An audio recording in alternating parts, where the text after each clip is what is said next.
नमस्कार, जी बिजनेस में आपका बहुत स्वागत है। मैं हूं ब्रजेश और इस वक्त एक खास पेशकश के साथ हम हाजिर हैं। टर्की में एक बड़ी घटना हुई है, कू का अटेम्प्ट हुआ है, हालांकि वो असफल हो गया है, लेकिन इसने एक बड़ी चिंता पैदा की है पूरी दुनिया में, खासकर यूरोप में और अमेरिका में। हम जानते हैं कि टर्की नेटो का सदस्य है और दो अहम ऑपरेशंस में अमेरिका और यूरोप के साथ है। ये कुर्द के खिलाफ और आईएसआईएस के खिलाफ जो ऑपरेशन चल रहा है उसमें। लेकिन टर्की में सेना के एक गुट ने टैंक और विमान की मदद से लोकतांत्रिक सरकार का तख्ता पलटने की जो कोशिश की है, आखिर क्यों की है? 8 करोड़ की आबादी वाले देश के दो सबसे बड़े शहरों अंकारा और इस्तांबुल में सारी रात धमाके होते रहे, लेकिन तख्ता पलट की कोशिश नाकाम हो गई। सेना की इस कोशिश के खिलाफ लोग सड़क पर उतर आए। हिंसा में 161 लोगों की मौत हो गई। तो क्या है वजह, इसी पर हम बात करेंगे, लेकिन उससे पहले रिपोर्ट।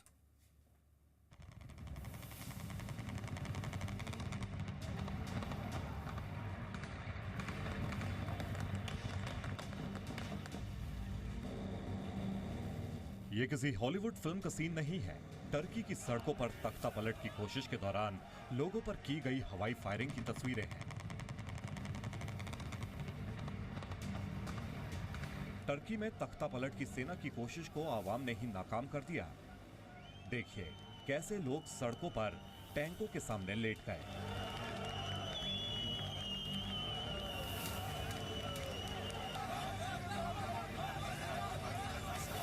अब ये वीडियो देखिए। तख्ता पलट की कोशिश के खिलाफ ये आम जनता का गुस्सा है। अंकारा में पुलिसकर्मी और लोगों ने सैनिकों के साथ मारपीट की।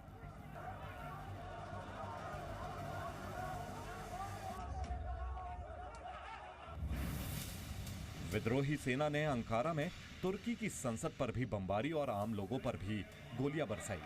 भारी विरोध के बाद विद्रोहियों ने सरेंडर कर दिया है।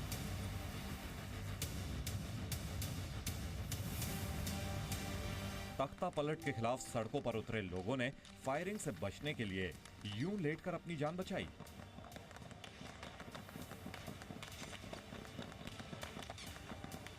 सेना का कहना है कि उसने तख्ता पलट देश में लोकतंत्र को बचाने के लिए किया है।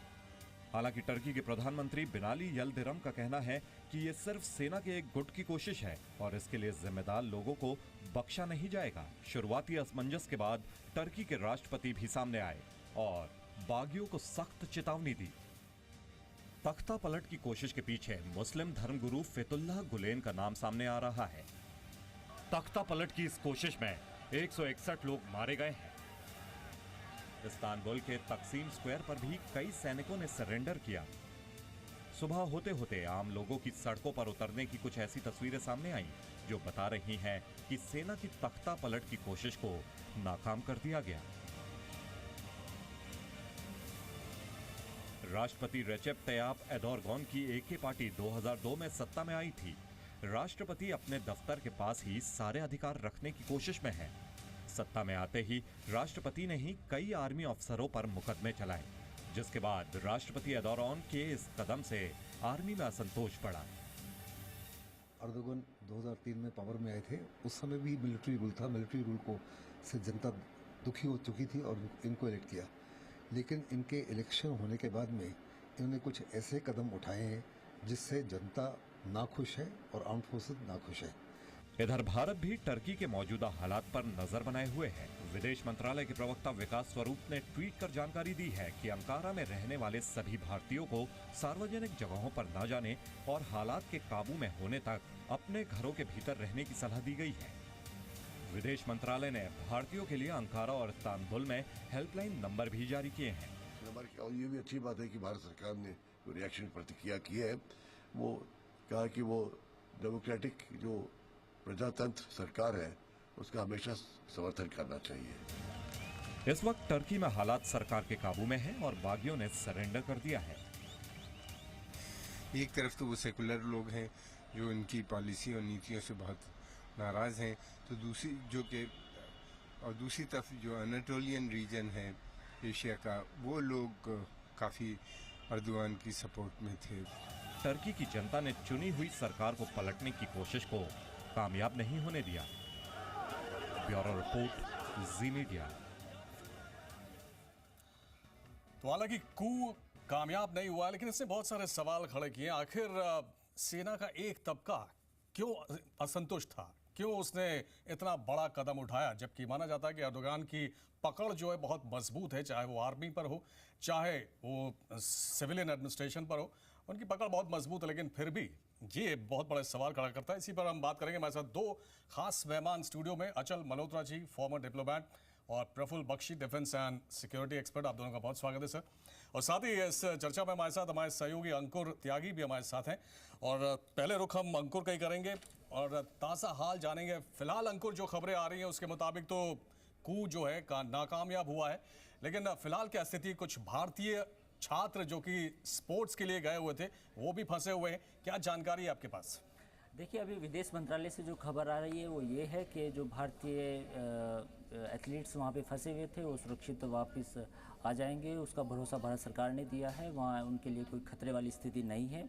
दूसरी, भारतीय एम्बेसी, तो अंकारा में भारतीय एम्बेसी ने कुछ हेल्पलाइन नंबर्स दिए हैं, जो वहाँ पे फंसे भारतीयों को कहा गया है कि अगर आप किसी मुसीबत में हो तो इन नंबर से फ़ोन करें, और साथ ही उन्हें अपने घरों में रहने की हिदायत दी गई है कि वो बाहर ना आए जब तक कि स्थिति सामान्य नहीं हो जाती है। जी अंकुर, आपके पास आएंगे। और इंडिया और टर्की के रिलेशंस भी जो है बहुत मजबूत हैं और लगातार वो आगे बढ़ रहे हैं, खासकर जब से नरेंद्र मोदी सत्ता में आए उसके बाद। लेकिन पहला सवाल अचल जी आपसे जानना चाहेंगे, आखिर ऐसी वजह क्या आप देखते हैं, इतना बड़ा कदम सेना के एक तबके ने क्यों उठाया?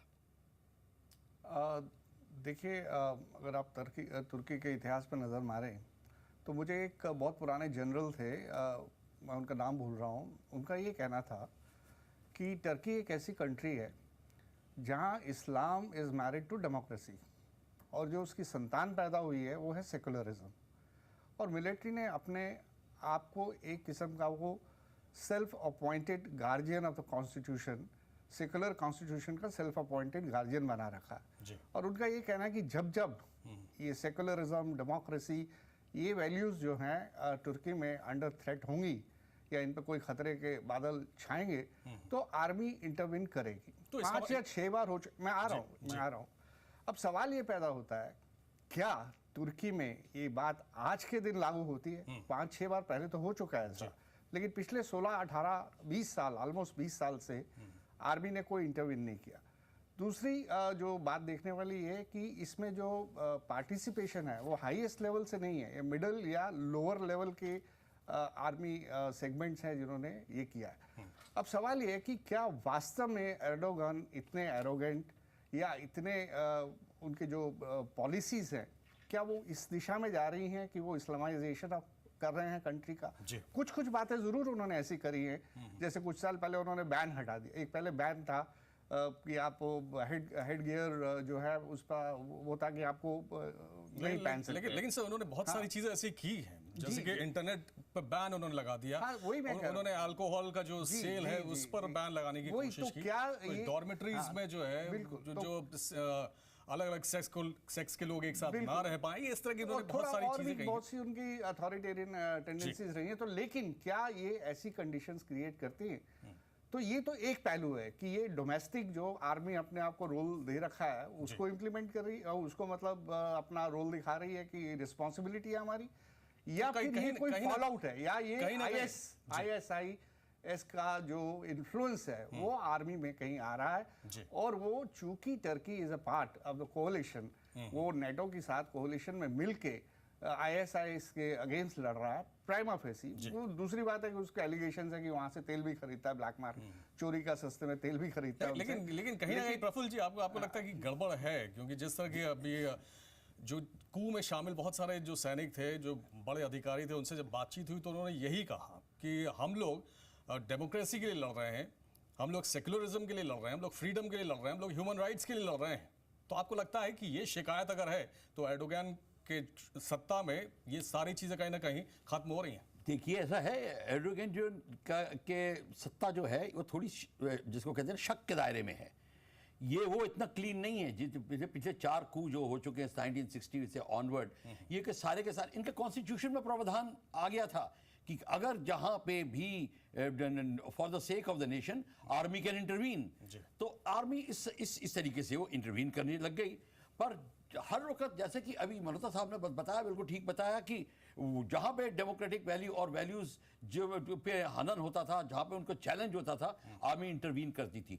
अब क्या हुआ है कि जो यूरोपियन यूनियन बनी है उसके जी आर्मी जो है क्यों अब आफ्टर कमाल अतातुर्क उसने जो कमालिज्म स्टार्ट करी, कमाल अतातुर्क की जो वैल्यू सिस्टम थी उसको आर्मी मेंटेन करती रही और उसके ऊपर ही कमल रही, क्योंकि वो यूरोपियन नेशंस की तरफ जाना चाहते हैं। जो इस्लामाइजेशन की बात आ रही है वो चाहते नहीं है कि यूरोपियन मॉडर्निज्म वेस्टर्नाइजेशन की तरफ ये लोग बढ़े। आपको लगता है कि और आर्मी इसका अपोज करती है। एक जो आरोप लगता है एर्डोगन के ऊपर सर वो ये भी है कि बहुत तानाशाही रवैया है उनका। उन्होंने खिलाफत बिल्कुल पसंद नहीं तानाशाही रवैया किया, चाहे वो मीडिया में हो, चाहे वो सेना में हो, चाहे जुडिशरी में हो। उन्होंने क्या किया, आर्मी में फैक्शन डिवाइड एंड रूल करके कोशिश करी। तो यहाँ पे उन्होंने जब ये एक्सपोज तो हो गई, अब ये देखिए, और उनको उनका जो खिलाफत करते हैं जो गुलेरी जो बैठे हैं अमेरिका में, वो लोग कहते हैं कि गुलेरी ने ये पूरा इंजीनियर किया है। तो क्वेश्चन अभी ये सब शक के दायरे में है, एग्जैक्टली कोई नहीं बता सकता। और पहली बार ये देखा गया है कि इस कू के अंदर fighter aircraft, attack helicopter actual bombing कर रहे हैं। पार्लियामेंट के बाहर बॉम्बिंग हुई है, हर जगह हुई है। तो बड़ा खतरनाक सिस्टम आ गया था, पर कंट्रोल में अभी आने की अंदेशा है, पर कोई कह नहीं सकता कि ऊंट किस करवट बैठेगा। और अभी भी आर्मी का स्टैंड क्या होगा। एर्डोगन ने भी एक आशंका जताई है कि ऐसा को आगे भी संभव है, ऐसी आशंका है। अंकुर, आपसे जानना चाहेंगे, अगर हम ज्योग्राफिकल लोकेशन की बात करें, बहुत ही स्ट्रैटेजिक लोकेशन है टर्की की, चाहे वो ऑयल का ट्रांसपोर्टेशन हो या गैस का ट्रांसपोर्टेशन हो, यहाँ से होके जाता है यूरोप के लिए, और सेंट्रल एशिया, यूरोप, इन सबको कनेक्ट करता है। आपको लगता है कि ये जो चीज़ हुई है ये कहीं ना कहीं चिंता पैदा करेगी, और खासकर ऑयल मार्केट में जो है वहाँ पर भी बेचैनी होगी? आने वाले दिनों में क्या तेल के दाम भी बढ़ सकते हैं? देखिए, तुर्की पूरी दुनिया के लिए इसलिए महत्वपूर्ण है, पूरे मिडिल ईस्ट में अस्थिरता है। तुर्की एकमात्र ऐसा देश था जिसके बारे में कहा जा सकता है कि वहाँ डेमोक्रेसी है, सेकुलरिज्म है। अगर तुर्की में अस्थिरता पैदा होती है तो निश्चित ही इसका पूरा असर तेल इंडस्ट्री पर पड़ेगा। और सीरिया के क्या हालात है, जो तुर्की का पड़ोसी मुल्क है, वो किससे छुपा नहीं है। इराक में क्या हो रहा है वो कुछ छुपा नहीं है। मिस्र में क्या है वो सारी स्थिति सबके सामने है। लेकिन सबसे महत्वपूर्ण बात यह है कि तुर्की यूरोपियन यूनियन का हिस्सा है। ब्रेक्जिट के बाद अगर तुर्की में भी अस्थिरता पैदा होती है तो पूरे यूरोपियन यूनियन के लिए चिंता की बात होगी, और पूरा यूरोपियन यूनियन की जो मार्केट्स हैं, जो ऑयल इंडस्ट्री है, उसके लिए सबसे बड़ी चिंता की होगी। और अगर यूरोपियन यूनियन में अस्थिरता पैदा हुई तो उसका सीधा असर भारत पर पड़ेगा। हो सकता है कि आने वाले दिनों में अगर इस तरह की अस्थिरता पैदा होती है तो तेल की कीमतें बढ़ें, या यूरोपियन यूनियन बाज़ार अगर गिरते हैं तो भारतीय बाज़ारों पर भी इसका असर हो। लेकिन मैं थोड़ा सा आपको तुर्की की राजनीति के बारे में एक बात कहना चाहूँगा। 2003 से एर्दोआन वहाँ के सत्ता में आए थे, और 2016 यानी कि करीब करीब एक दशक से भी ज़्यादा का समय हो चुका है वो सत्ता पर काबिज हैं।